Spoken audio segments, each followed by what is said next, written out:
अस्सलामुअलैकुम। आज मैं आप लोगों के साथ बहुत ही मज़ेदार खीर की रेसिपी शेयर कर रही हूँ।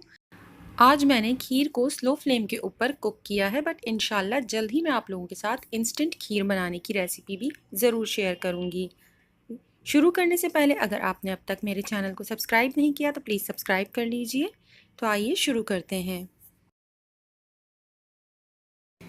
पैन में मैंने 1.5 लीटर दूध को बॉईल होने के लिए रख दिया है।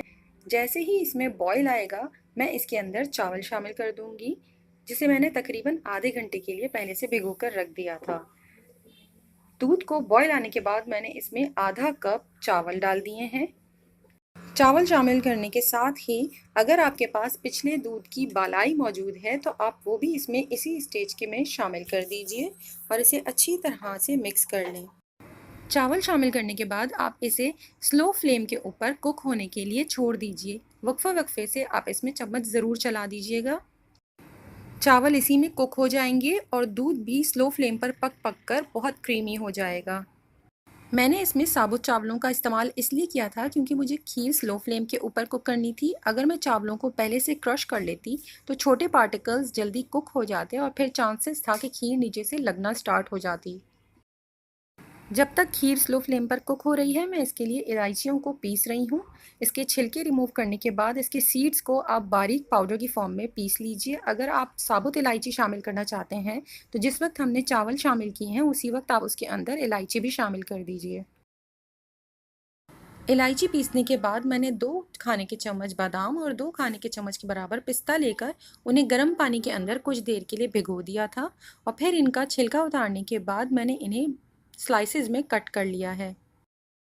खीर को स्लो फ्लेम पर पकते हुए तकरीबन 2.25 से 2.5 घंटे हो चुके हैं और ये अब काफ़ी थिक हो चुकी है।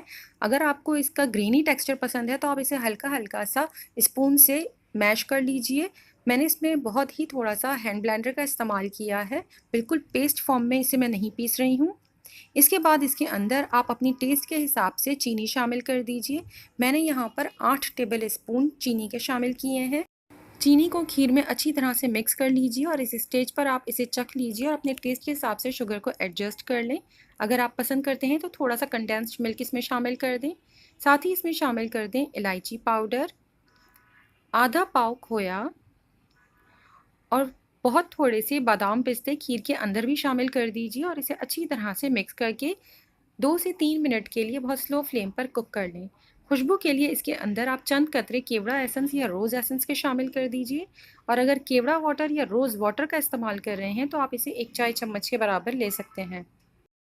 गर्मा गर्म खीर को आप डिश आउट करने के बाद बादाम पिस्ते के साथ गार्निश कर लीजिए। अगर आप ज़्यादा क्वांटिटी में खीर बना रहे हैं तो सिंपल आप हर लीटर दूध के हिसाब से 1 मुट्ठी चावल का इस्तेमाल कर लीजिए। इंशाल्लाह आपकी खीर बहुत अच्छी बनेगी। अगर ये वीडियो आपको पसंद आई है तो प्लीज़ लाइक, शेयर और कमेंट कीजिए और मेरे चैनल को सब्सक्राइब करना मत भूलिएगा। अपना और अपनों का बहुत ख्याल रखें। अल्लाह हाफ़िज़।